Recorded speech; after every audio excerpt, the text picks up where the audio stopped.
నారా చంద్రబాబు నాయుడు అసెంబ్లీకి వచ్చాడా? నారా చంద్రబాబు నాయుడుగా అసెంబ్లీకి వచ్చాడా?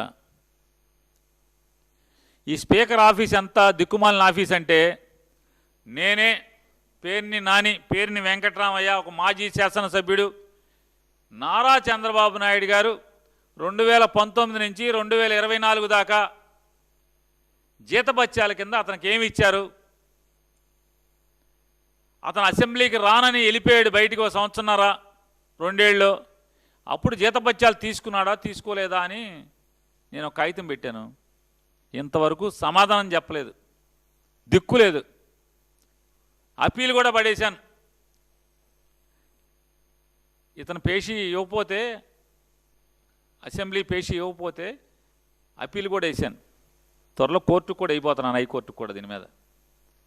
కాబట్టి మీరు దిగజారిన, మీరు వ్యవస్థల్ని సరిగ్గా నడపలేనటువంటి మీరు, నాలాంటి జగన్మోహన్ రెడ్డి గారు లాంటి ఆఫ్టర్ ఆల్ పులివెందుల ఎమ్మెల్యే కాదు, అసలు రాజకీయాలంటే పోటీ చేయడం మానేసినటువంటి నాలాంటి ఒక మాజీ ఎమ్మెల్యే గాడు సమాచార హక్కు చట్టం కింద ఒక కాగితం పెడితే 14 మాసాల నుంచి వాళ్ళ దాకా దిక్కులేదు. నీకు చేతనైతే నిజంగా 77 పదులు దాటిన పౌరుషవంతుడు అయితే, ఈ సమాజానికి జగన్ గారికి నీతులు చెప్పేటువంటి అధికారం, హక్కు నీకు ఉందనుకుంటే ముందు నాకు ఈ కాగితం పడి, నారా చంద్రబాబు నాయుడు గారు 2019 నుంచి 24 దాకా జీతభత్యాల కింద ఏమేమి తీసుకున్నాడు నాకు పడి. ఈ సొల్లు కబుర్లను, సొల్లు పురాణం భజన ఎందుకు? చచ్చిపోతున్నాడు, మంత్రి కావాలి మంత్రి కావాలనంట.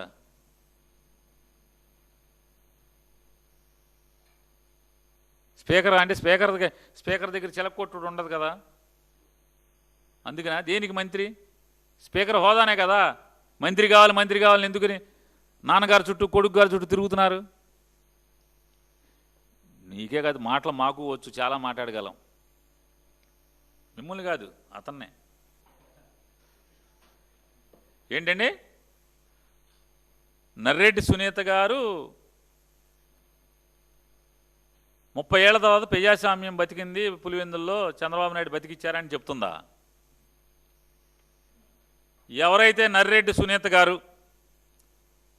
వాళ్ళ నాన్నగారు చనిపోయి 6 సంవత్సరాలు 7 సంవత్సరాలు అయిపోయాక కూడా ఆయన మరణం మీద ఇంకా నిజాయితీగా పోరాటం చేస్తున్నటువంటి ఆవిడ, వాళ్ళ నాన్నగారి మీద అపారమైనటువంటి, వారి తండ్రి గారైనటువంటి వైఎస్ వివేకానంద రెడ్డి గారి మీద అపారమైన, హిమాలయాలంతా, ఎవరెస్ట్ శిఖరం అంత ప్రేమతో ఆవిడ పోరాటం చేస్తున్నారు కదా. జగన్మోహన్ రెడ్డి గారు అంతా వచ్చి 2019 కదా, 2019, 24 కదా జగన్మోహన్ రెడ్డి గారు అధికారం నిలబెట్టింది. అంత వాళ్ళ నాన్నగారే కదా పులివెందులు చూసింది. వైఎస్ వివేకానంద రెడ్డి గారే కదా మొత్తం అంతా ఎలక్షన్ అసెంబ్లీలో నడిపింది, మొత్తం అంతా కూడా రాజకీయం నడిపింది ఆయనే కదా. అంటే వాళ్ళ నాన్నగారినే తప్పు పడుతుంది అనమాట ఆవిడ. అంటే వాళ్ళ నాన్నగారు కూడా బోలని పాపాలు చేశారని చెప్పి ఆవిడ సునీత గారు చెప్తుందా? ఏంటి దాని అర్థం ఏంటి? కాదండి, మీరు అంటున్నారు కదా సునీత గారు, దాని అర్థం ఏంటి? 30 ఏళ్ళ నుంచి జగన్మోహన్ రెడ్డి గారు లేడు కదా, 6 ఏళ్ల క్రితమే కదా జగన్మోహన్ రెడ్డి గారు అధికారంలోకి వచ్చింది. అంటే మిగతా 24 ఏళ్ళు నర్రెడ్డి సునీత రెడ్డి గారి యొక్క తండ్రి గారైన వైఎస్ వివేకానంద రెడ్డి గారు ప్రజాస్వామ్యాన్ని చంపేశాడని చెప్తుంది ఆవిడ. ఏం చెప్తుంది?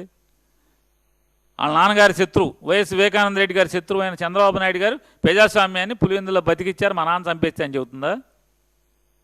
30 ఏళ్లలో 24 ఏళ్ళు మా నాన్న, ఒక 6 ఏళ్ళు మా అన్నయ్య చంపేసేస్తే ప్రజాస్వామ్యాన్ని పెద్ద మనిషి చంద్రబాబు నాయుడు బతికిచ్చాడని చెప్తుందా? ఏంటి దాని అర్థం ఏంటి?